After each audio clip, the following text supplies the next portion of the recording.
Suka dengan video ini? Bantu channel ini terus berkarya dan berkembang. Klik tombol subscribe, supaya kamu tidak ketinggalan video terbaru. Juga jangan lupa tinggalkan like dan komen kamu di bawah ya.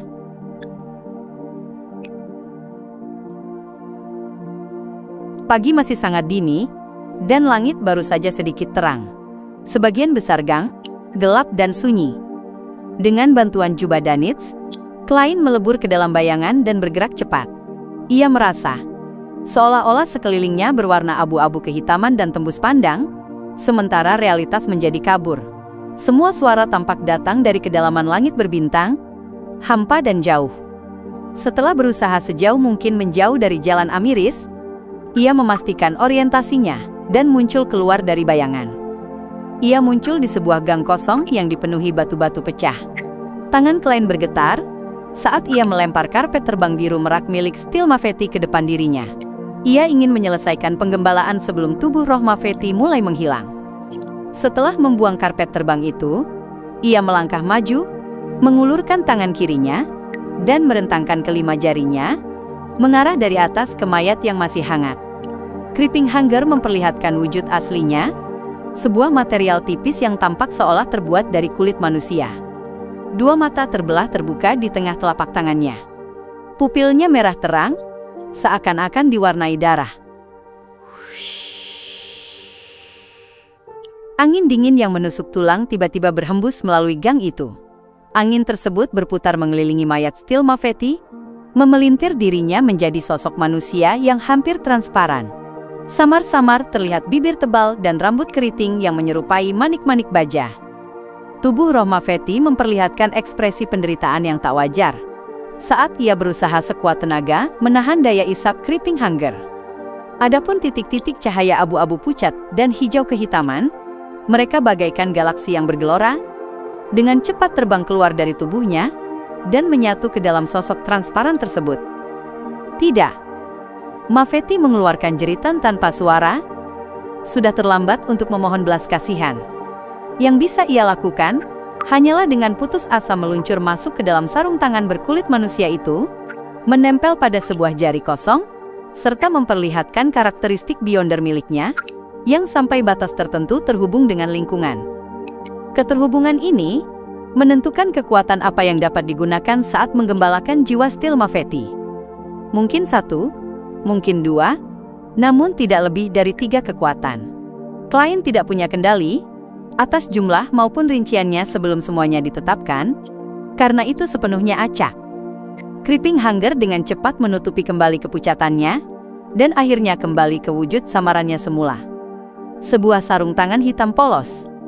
Klein memejamkan mata, dan merasakan perubahan itu selama beberapa detik, sebelum menghela napas panjang. Kali ini, keberuntunganku tidak buruk, tapi juga tidak terlalu baik. Ia berhasil memperoleh 3 kekuatan Beyonder milik Steel Mafety, tetapi ia tidak mendapatkan apa yang paling ia inginkan. Tubuh sekeras baja, kebal terhadap tembakan, api, atau tingkat tertentu dari bahan peledak, serta vitalitas yang ulet. Yang pertama adalah kekuatan zombie, yang memungkinkanku melancarkan serangan kritis, menutupi kekuranganku sebelumnya, yang hanya mengandalkan gaya bertarung lincah. Yang kedua adalah penguasaan atas es. Meski tidak mungkin memadatkan tombak es, atau menciptakan badai salju, seperti jalur demones untuk serangan langsung, aku bisa membekukan tanah di sekitar, menurunkan suhu udara, dan secara efektif memengaruhi pergerakan musuh. Jika terjadi kontak fisik, aku bahkan bisa membekukan tubuh musuh, atau mengeraskan daging dan darahnya. Ini pasangan sempurna untuk kemampuan tempurku. Yang ketiga adalah manipulasi zombie. Haha, aku tak perlu lagi takut, karena tidak punya partner untuk bermain kartu. Klein berpikir sejenak, lalu membungkuk untuk memeriksa barang-barang di tubuh Steel Mafety. Ia dengan cepat menemukan uang tunai sebesar 26 pound, 11 soli, dan 8 pence, serta sekumpulan benda aneh yang tampak biasa, seperti lilin, klip, cambuk berduri, dan sebagainya. Mengingat Steel Mafety adalah anggota Rose School of Thought, dan termasuk tipe orang yang menuruti hawa nafsu, Klein samar-samar memahami apa yang sedang terjadi. Ia meludah ke tanah dan hanya mengambil uang tunainya. Werewolf memiliki kemampuan penyembuhan supranatural. Zombie memiliki tubuh sekeras baja. Memang tak perlu baginya membawa obat atau benda penyembuh apapun. Seperti kesimpulan Danitz, Mafety memang tidak punya benda mistis. Benar juga, benda mistis pada dasarnya memang sedikit jumlahnya. Banyak yang memiliki cacat jelas dan efek negatif. Tidak semua orang bisa memilikinya meskipun menginginkannya. Sebelumnya, dalam kelompok yang terdiri dari wraith, zombie, dan werewolf, hanya ada 2 benda mistis, Scarlet Lunar Corona dan botol racun biologis. Klein mengangguk dan mengeluarkan selembar kertas terlipat.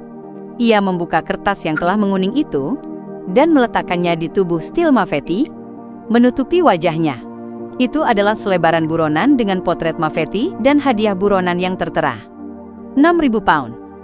Klein menegakkan tubuh, mundur selangkah, menginjak karpet biru merak, lalu menarik keluar sebuah patung kertas. Pak! Dengan ayunan lengan dan kibasan pergelangan tangan, patung kertas itu terlempar. Ia langsung terbakar sebelum hancur menjadi abu. Tak lama kemudian, ia menyatu ke dalam bayangan dan menghilang dari gang bersama barang-barang tersebut. 2 atau 3 menit kemudian, Cordoba Roy bergegas tiba bersama sebagian anggota tim Mandated Punisher. Tepat pada waktunya, melihat hembusan angin sejuk menerbangkan selebaran buronan itu, memperlihatkan daging dan darah Steel Mafety yang tengah meluruh, dengan mata terbuka lebar. Selebaran buronan itu jatuh ke samping, dan tetap menghadap ke atas. Setelah kehilangan jejak target mereka, Cordoba dan yang lainnya, dengan diam-diam membawa mayat Steel kembali ke area tempat pertempuran berlangsung. Melirik anggota tim yang sedang memeriksa lokasi, sang diakon, Cordoba, menahan emosinya dan bertanya dengan suara dalam, "Seorang penganut matahari?" Ini adalah pertanyaan terpenting baginya dan bagi keuskupannya. Anggota tim Mandated Punisher yang bertanggung jawab mencari petunjuk, melalui cara supranatural untuk merekonstruksi kebenaran, bukanlah Beyonder jalur Storm, melainkan urutan 7, Knowledge Keeper, yang bersesuaian dengan Reader, juga dikenal sebagai detektif.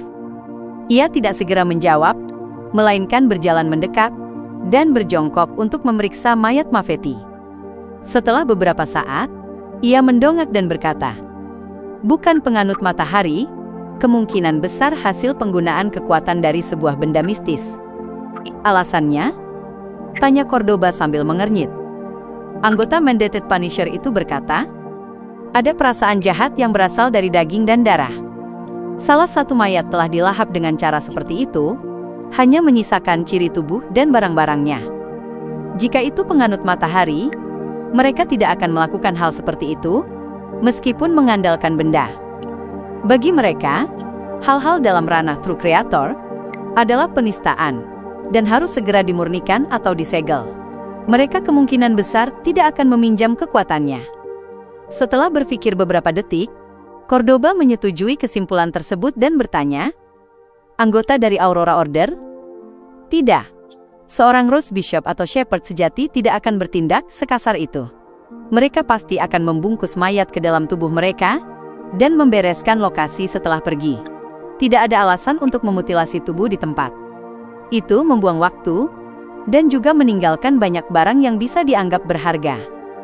Melahapnya dengan terburu-buru seperti ini lebih menyerupai efek negatif dari sebuah benda mistis," ujar Knowledge Keeper dengan tenang.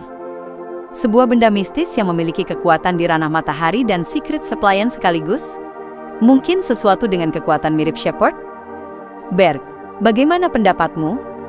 Sebagai seorang diakon, Cordoba memiliki izin untuk mengetahui tentang Shepherd dan kemampuan khusus mereka. Adapun Knowledge Keeper, mengetahuinya karena posisinya di dalam tim Mandated Punisher lainnya, sama sekali tidak mengerti apa yang sedang mereka bicarakan. Knowledge Keeper Berg berdiri. "Semuanya mungkin." "Ada tersangka?" tanya Cordoba dengan suara rendah. Berg menggelengkan kepala. "Untuk sementara, belum ada tersangka. Tapi satu hal bisa dipastikan. Blood Brambles dibunuh oleh Blazing Danitz. Orang lainnya adalah pembantunya, seorang Beyonder yang cukup mengerikan, dan tidak lebih lemah dari seorang admiral bajak laut. Beyonder yang mengerikan. Ekspresi Cordoba menjadi serius saat ia bergumam. Lalu, matanya berbinar. Mungkinkah Edwina? Dia bisa mensimulasikan beberapa kekuatan Beyonder yang pernah ia lihat sebelumnya. Norwich Kipperbeck merenung sejenak lalu berkata, "Kita tidak bisa menyingkirkan kemungkinan itu, tetapi intelijen kita menunjukkan bahwa beberapa hari yang lalu dia berada di sekitar Pulau Sonia. Kecuali dia bisa mensimulasikan kemampuan yang bersesuaian dan menggunakan dunia roh untuk melakukan perjalanan ke sini." Cordoba mondar-mandir, menatap sekeliling, lalu berkata, "Bereskan lokasi ini, dan jangan menarik perhatian penduduk sekitar. Aku akan menyerahkan laporan misi. Mari berharap kita mendapat informasi yang lebih efektif." Ini melibatkan seorang Beyonder, dengan kekuatan tempur setidaknya setara urutan 5. Ia hanya bisa menahan emosinya yang mudah tersulut, dan mengambil keputusan paling rasional. Di dalam rumah Pak Tua Queen, di ruang bawah tanah dengan pintu batu berat yang tersegel rapat, Alger duduk di ranjang rendah, diam-diam menatap lilin-lilin di atas meja, ketika penglihatannya menjadi kabur. Ia melihat kabut abu-abu mengalir keluar, bersama The Fool yang duduk di kursi tinggi, memandang segalanya dari atas. Siluet samar muncul di bawah, kedua tangan terkatup di depan wajahnya, saat ia berkata dengan nada soleh, "Yang terhormat Tuan Fool, urusan ini telah berhasil diselesaikan." Urusannya telah berhasil diselesaikan? Ini melibatkan Steel Mafetti dan beberapa Beyonder lainnya. The World benar-benar efisien dalam menangani urusan. Kekuatannya lebih besar dari yang kuduga. Layak disebut utusan yang diberkati dari Tuan Fool. Haha, dia mungkin bisa menjual satu karakteristik Beyonder lagi di klub tarot, bahkan mungkin lebih dari satu. Bagaimana cara dia mengatasi efek artefak tersegel 237? Keunikan seorang utusan yang diberkati dewa? Sebuah pikiran melintas di benak Alger, dan ia secara naluriah berterima kasih kepada Tuan Fool. Kemudian, ia mengeluarkan sebuah botol logam kecil, dan mengoleskan ekstrak mint ke ujung hidungnya. Aroma kuat yang menyengat merembes masuk ke kepalanya, seketika membuat Alger menjadi luar biasa jernih. Pada suatu saat, sebuah masker kasa putih muncul di tangannya, dan ia telah menuangkan minyak esensial bulan purnama ke atasnya. Setelah dengan rapi mengenakan maskernya, Alger berdiri dan berjalan perlahan menuju pintu batu berat itu. Dengan rangkaian gerakan yang mantap, ia mengeluarkan sebuah toples logam tersegel dari dalam pakaiannya, memutar pengunci mekanis, dan menarik keluar sebuah tabung. Lalu, ia menyelipkan tabung itu ke celah pintu batu, dan memanjangkannya keluar. Tanpa suara, gas di dalam wadah logam itu mulai menyebar. Itu adalah gas anestesi sanguin yang telah disediakan oleh The Moon, Emlyn. Gas itu dapat menjatuhkan orang biasa yang kuat, Beyonder urutan 9 dengan tubuh tangguh, bahkan urutan yang lebih tinggi yang lemah dalam konstitusi. Bahkan jika Pak Tua Queen bisa menahan gas tersebut, ia tetap akan sangat terpengaruh. Adapun para pembantu dan temannya, Alger bersandar pada pintu batu dan menunggu dengan sabar. Ketika hampir sepertiga gas telah dilepaskan dari toples, ia menarik kembali tabung itu dan menutup penguncinya. Ia berbalik dan mendengarkan dengan seksama sebelum mendapatkan jawaban yang memuaskan. Alger menampakkan senyum tipis. Ia dengan cepat mengerutkan auranya dan memampatkannya di dalam tubuh. Tiba-tiba, otot-otot di tubuhnya menonjol, dan ia melayangkan sebuah pukulan ke depan. Raging blow! Bang! Kunci besi pada pintu batu berat itu langsung hancur, dan pintunya pun terbuka. Alger menarik kembali tinjunya dan melangkah keluar, hanya menyisakan sosok-sosok yang tertidur di luar.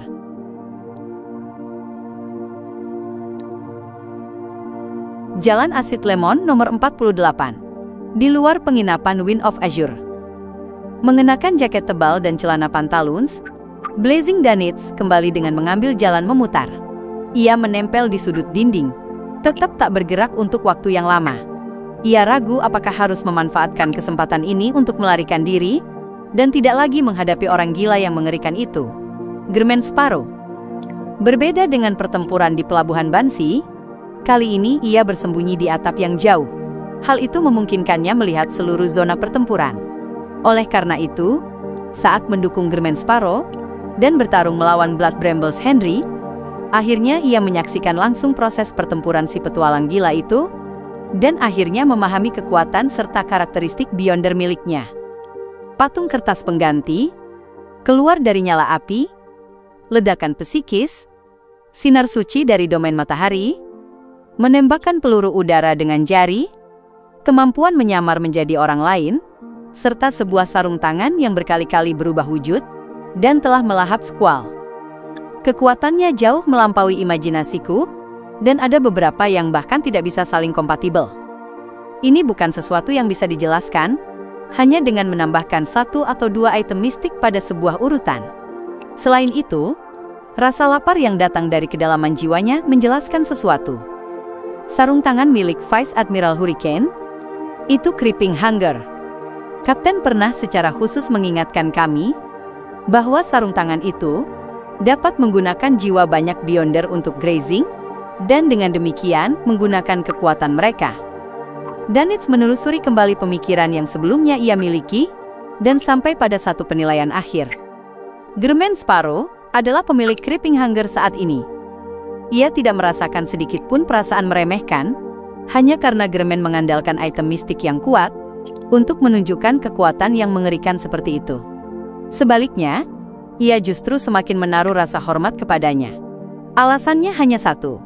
Kemampuan memaksimalkan penggunaan sebuah item mistik sangat bergantung pada kemampuan penggunanya sendiri. Tanpa kekuatan yang memadai dan pengalaman tempur luar biasa, bahkan dengan Creeping Hunger, Germain Sparrow tidak mungkin bisa menghabisi Steel Mafetti dan Count Squall dalam waktu 10 detik. Kedua, kaptennya, Vice Admiral Edwina Edwards, mengetahui dari sumber rahasia bahwa Vice Admiral Hurricane tidak mati di tangan Gereja Storms, melainkan dengan cepat dibunuh oleh sosok kuat tertentu saat melarikan diri. Danitz sama sekali tidak kekurangan pemahaman mengenai kekuatan Vice Admiral Hurricane, Kilangos, ketika berada di puncaknya. Ia tahu bahwa kedudukan seorang sosok kuat yang bisa dengan mudah membunuh Kilangos setara dengan para bajak laut di posisi teratas. Bahkan, itu akan termasuk dua yang paling kuat dan mengerikan, Raja dari Lima Lautan dan Queen Mystic. Meskipun ada faktor serangan mendadak, itu hanya akan sedikit menurunkan penilaian. Orang itu tidak akan jauh lebih lemah dari Raja Keabadian, dan akan lebih kuat dari Admiral Hell dan Admiral of Blood. Creeping Hunger sekarang berada di tangan Germain Sparrow. Ini berarti dia entah orang yang membunuh Kilangos, atau ada figur berkekuatan setingkat 4 raja yang mendukungnya. Apapun kemungkinannya, semuanya jauh lebih mengerikan daripada yang kubayangkan di awal. Tubuh Danitz menegang. Ia benar-benar tidak ingin menghadapi petualang yang memiliki darah kegilaan mengalir di dalam dirinya. Ia mengembuskan napas panjang. Ia merasa sudah terlalu lama ragu di sini, dan harus segera mengambil keputusan. Germain Sparrow tahu cara meramal, dan dia cukup percaya diri dalam kemampuan di bidang ini. Dengan jubah bayanganku ada di tangannya, melarikan diri bukan hanya akan gagal, tapi juga akan membuatnya murka. Jubah bayangan adalah item mistik langka. Menggertakkan gigi, Danitz berbelok di sudut dan masuk ke pintu hotel, berjalan lurus menuju suite mewah. Setelah beberapa detik menunggu, dan mengamati dengan hati-hati, Danitz mengeluarkan kuncinya dan membuka pintu. Ia melihat ruangan yang gelap. Lampu dinding gas belum dinyalakan, dan cahaya pagi yang masih redup menembus jendela, menyinari Germain Sparrow yang menghadap ke arah pintu. Petualang itu telah kembali mengenakan mantel tweed hitamnya yang biasa, dengan celana gelap. Ia memegang setengah topi tinggi di tangannya, dan kaki kanannya diletakkan di atas paha kiri. Ia sedikit bersandar ke belakang, wajahnya tersamarkan, karena punggungnya menghadap jendela. Hanya mata coklat gelapnya, yang luar biasa jernih, memandang pintu dengan sikap dingin dan tenang. Danitz tanpa sadar menundukkan kepala, tertawa kering, dan berkata, "Sesuai instruksimu, aku berkeliling ke beberapa kantor berita, dan menuliskan informasi, bahwa Blazing telah membunuh Steel Mafetti, Blood Brambles Henry, dan Squall di secari kertas, lalu melemparkannya ke sana. Tentu saja, aku menyebutkan adanya seorang pembantu kuat dalam berita ini. Dia misterius, tidak dikenal, seorang petualang kelas atas, dan pemburu hadiah veteran. Klein mengangguk, memperlihatkan senyum sopan. Sangat bagus. Dengan lega, Danitz menoleh ke sekeliling dan melihat karpet biru merak. Ia tertegun beberapa detik sebelum bertanya dengan bingung. Lalu kepala Steel dan Henry? Klein menjawab dengan tenang, "Tidak diambil." "Kau tidak mengambilnya?" seru Danitz terkejut. "Kalau begitu, bagaimana dengan hadiah buruan kita?" Selama mereka memiliki kepala Steel dan Blood Brambles, ia bisa mendapatkan hadiah buruan yang sesuai melalui orang-orang yang punya koneksi. Meskipun ini akan memakan biaya 15 hingga 30% dari uang yang diterima, ia tidak bisa mengklaim hadiah itu sendiri sebagai seorang bajak laut. Ini satu-satunya cara, karena penggunaan hadiah buruan oleh militer dan gereja untuk mendorong para bajak laut saling membunuh, tidak berarti mereka akan menutup mata terhadap hadiah yang datang sendiri ke depan pintu mereka. Yang mengejutkan Danitz, Germain Sparrow, yang matanya selalu dipenuhi hasrat gila terhadap uang, ternyata tidak mengambil kepala Steel dan Blood Brambles, yang berarti ia secara otomatis menyerah pada hadiah buruan itu. Klein tidak menjawab dan menunjuk ke karpet terbang di lantai. "Kau telah membantu dalam hal ini. Kau punya dua pilihan. Satu adalah 3.000 pound tunai, dan yang lain adalah karpet terbang ini. Kau punya 5 detik untuk mempertimbangkan. Melewati waktu itu akan dianggap mengundurkan diri. 3.000 pound tunai atau karpet terbang. Karpet terbang ini tampaknya hanya memiliki kemampuan melayang dan terbang. Selain itu, kecepatannya tidak terlalu cepat dan tidak terlalu berguna. Tidak, di laut, bagi Beyonder yang bukan dari jalur sailor, item seperti ini sangat berharga. Setidaknya, tidak perlu khawatir tentang akibat kapal tenggelam." Danitz sejenak terjebak dalam dilema. Lalu ia mendengar suara Germain Sparrow menghitung. 3, 2. Jantung Danitz berdegup kencang, dan ia segera berkata, "Karpet terbang." Klein mengangguk dan berkata, "Baik." Dengan keyakinan bahwa Germain memiliki kredibilitas yang tinggi, Danitz akhirnya rileks sebelum bertanya sambil menggerutu pelan, "Kenapa kau tidak menghitung dari 5 dan 4? Bukankah seharusnya 5 detik?" Klein menjawab tanpa mengubah ekspresinya, "Sudah kuhitung dalam hati." "Kau hitung dalam hati." Danitz menarik napas dalam-dalam dan meringis. Klein perlahan berdiri, menjentikkan pergelangan tangannya, melempar topi dari tangannya, dan membiarkannya tergantung mantap di gantungan, sebelum berjalan menuju kamar tidurnya. Cathedral Wave.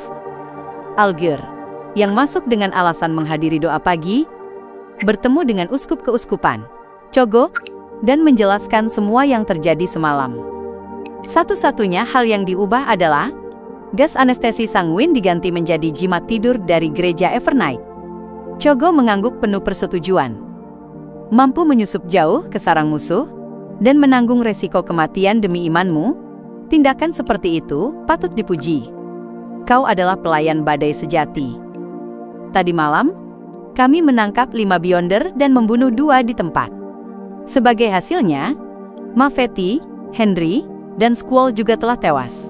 Kepala ketiga bajak laut ini tidak akan muncul di luar, atau akan berada di tangan kami, sehingga hadiah buruan dari pemerintah akan menjadi milik kami. Total hadiah yang bisa diterima akan melebihi 10.000 pound, dan kau akan menerima bagian terbesar, yaitu 6.000 pound. Jangan menolak. Tuhan telah memberitahu kami bahwa mereka yang bertarung demi iman tidak boleh menahan diri. Keagungan bagi Lord of Storms. Alger yang bersemangat menghantam dada kirinya dengan kepalan tangan. Meskipun ia dan The World tidak sepakat tentang pembagian rampasan perang, ia percaya bahwa mereka berdua telah mencapai sebuah kesepahaman diam-diam. Misalnya, mereka tidak akan saling mencampuri saat berburu bajak laut. Karena hadiah buruan perlu dicuci melalui gereja, mereka akan membaginya sama rata. Adapun hadiah buruan yang ditawarkan oleh negara dan organisasi seperti Intis dan Feisak, Alger tidak menaruh harapan apapun. Ini karena setiap kali menukarkan hadiah buruan, seseorang harus menyerahkan mayat atau kepala target. Karena itu, hanya satu entitas yang bisa dipilih. Hanya mereka yang memiliki latar belakang kuat dan hubungan baik dengan berbagai organisasi dan negara yang dapat menerima semuanya. 3.000 pound akan menjadi milik The Wall. Jika aku langsung kehilangan 3.000 pound, itu akan menimbulkan kecurigaan. Ya, aku harus mencari kesempatan untuk membeli sebuah item mistik. Barang seperti itu langka, jadi seringkali dihargai terlalu mahal, terlebih lagi saat sangat dibutuhkan. Tak ada yang akan meragukan bahwa aku menghabiskan 5.000 pound untuk membeli sesuatu yang bernilai 3.000 pound. Jika aku menjual item yang diperoleh dari Pak Tua Queen, yang ia dapatkan, maka pembukuannya akan seimbang. Alger dengan cepat menyusun solusi lanjutan. Mengetahui bahwa ada 3.000 pound yang menunggunya, Klein duduk dengan gembira di kursi sandaran tinggi milik The Fool dan memikirkan satu pertanyaan serius, yaitu, setelah melakukan grazing pada Steel Mafetti, ia harus melepaskan satu jiwa dari Creeping Hunger sesuai janjinya. Kekuatan Beyonder mereka cukup berguna. Sangat disayangkan jika dilepaskan sebelum menemukan pengganti. Ya, lagi pula, aku sudah melepaskan Faceless itu sebelumnya. Sepertinya kali ini tidak perlu. Perasaan ragu dan enggan berpisah bergolak di hati Klein saat ia terjebak dalam dilema. Ia tak mampu mengambil keputusan. Setelah waktu yang lama, ia bersandar ke belakang dan mengembuskan napas. Aku tidak bisa menipu diriku sendiri. Ia menggelengkan kepala dan tertawa. Tubuhnya menjadi rileks setelah mengambil keputusan. Ia memutuskan untuk menepati janjinya dan melepaskan satu jiwa. Faceless sebelumnya dilepaskan lebih awal, karena ia ingin mendapatkan informasi yang sesuai. Itu sudah merupakan pertukaran yang setara. Yang mana yang harus kulepaskan? Nona Justice membeli bahan untuk ramuan psikiatris dan sebuah item mistik senilai 5.500 pound. Meski dia kaya, kondisi keuangannya seharusnya sedang ketat, jadi tidak pantas menjual karakteristik psikiatris saat ini. Ya, dia masih berutang 2.000 pound kepadaku sebagai utusan yang diberkati, dan akan melunasinya pada Februari atau Maret. Klein menolak gagasan itu, dan memutuskan untuk melepaskan Nightmare. Sebagai mantan Nighthawk, ia selalu memiliki kecenderungan dan rasa terima kasih, berdasarkan kesan serta perasaannya terhadap Beyonder di domain ini. Oleh karena itu, tidak sulit baginya untuk membuat pilihan dalam situasi seperti ini, tanpa mempertimbangkan faktor lain. Menenangkan diri, Klein mengambil sarung tangan berlapis kulit manusia, yang sebelumnya ia bawa ke atas kabut abu-abu. Ia memejamkan mata, dan mulai merasakan jiwa-jiwa yang terdistorsi.